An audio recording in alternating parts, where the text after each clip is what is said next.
বিপিএলে ৩ বিদেশি ক্রিকেটারের জন্য কত টাকা খরচ করলেন রংপুর রাইডার্স? তারা মাত্র ১ রান করে কত কোটি টাকা পেলেন?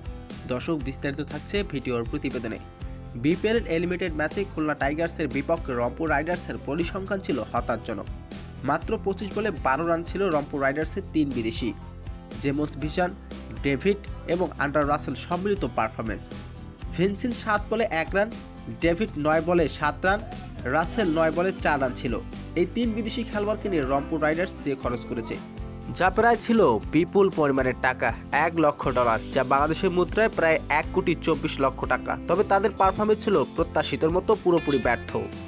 বিপিএলে এই গুরুত্বপূর্ণ ম্যাচে ৩ বিদেশি ক্রিকেটারের এমন পারফরমেন্স নিয়ে প্রশ্ন উঠেছে। তবে রংপুর রাইডার্সের সহকারী কোচ মোহাম্মদ আশরাফুল বলেন, ক্লান্তির মূল কারণ নয়, তাদের মতো বিজনেস ক্লাস যাত্রা করেছে এবং আবহাওয়ার পরিবর্তন তেমন একটা প্রভাবও ফেলেনি, তাই এই ক্লান্তি একেবারেই সমস্যা হওয়ার কোনো কথা নয়।